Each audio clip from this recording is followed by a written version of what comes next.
Dans votre quotidien, vous faites régulièrement face à deux types de personnes. D'un côté, des personnes qui vous acclament, qui vous célèbrent, qui sont fiers, qui vous motivent dans ce que vous faites. Et de l'autre côté, vous avez des personnes qui ne croient pas ce que vous faites, qui vous persécutent, qui vous combattent, malgré tout le bien que vous essayez de faire. Ils font leur effort dans le quotidien pour démontrer que ce que vous êtes en train de faire n'est pas une bonne chose. C'est triste et c'est douloureux. Mais une chose que j'ai compris, bien-aimé dans le Seigneur, c'est que certaines personnes qui vous persécutent, Dieu permet cela afin que vous puissiez grandir et que vous puissiez avancer.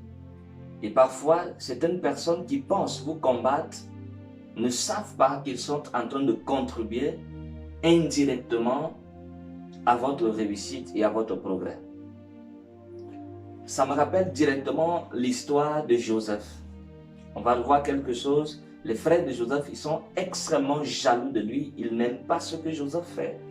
Les rêves de Joseph, les créent des problèmes, ils ne sont pas contents de Joseph. Et ils veulent se débarrasser de lui. Il faut le vendre. Et pendant qu'ils vont le vendre, Joseph va se retrouver en Égypte. Et en Égypte, il va se retrouver à devenir un souverain, quelqu'un de très puissant. Il va devenir un roi parce qu'après le roi, c'était lui dont il était le vice-roi. Donc on voit ici que grâce à l'acte de ses frères qui croyaient le détruire, qui croyaient l'anéantir, en le livrant, bien le Seigneur, à ces Madianites qui sont allés les vendre en Égypte, ils croyaient qu'ils l'avaient détruit. Mais de façon indirecte, ils étaient en train de contribuer à sa réussite. Bien dans le Seigneur, écoute une chose, lorsque les persécutions et les épreuves viennent devant toi, parfois elles ne viennent pas pour te détruire, mais elles viennent pour te rendre fort, solide. Et c'est ce qui fera de toi quelqu'un d'inébranlable devant les épreuves et les situations. Je me rappelle dans mon passé, lorsque les gens se moquent de moi, ou alors se moquaient de moi, bien dans le Seigneur, c'est à ce moment que je me mets le plus au travail. Vous dites, ah, ils ont dit que je ne peux pas faire telle chose. Alors je me mets au travail pour réaliser cela. Ils ont dit que je suis sans abri. Alors il faut que je donne le meilleur de moi pour que je puisse avoir un abri. Ils ont dit que tu ne peux pas faire telle chose. Bien dans le Seigneur, lorsque les gens se moquent de toi, ils t'oppressent, ils t'oppriment.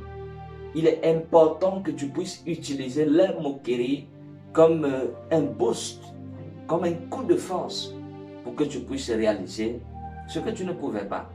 Et je prie pour toi ce soir, toi qui es en train de me recevoir, que le Dieu des esprits des prophètes t'accorde le privilège, t'accorde la grâce, afin que tout ce que tes ennemis sont en train de faire, croyant te faire du mal, qu'ils se retrouvent à ton service sans le vouloir. Parce que parfois, il est bien, il est normal, et c'est une bonne chose que nous puissions avoir des personnes qui nous acclament. Mais parfois, lorsqu'on a des personnes qui nous acclament, qui nous célèbrent, parfois ça nous donne l'impression d'être arrivé.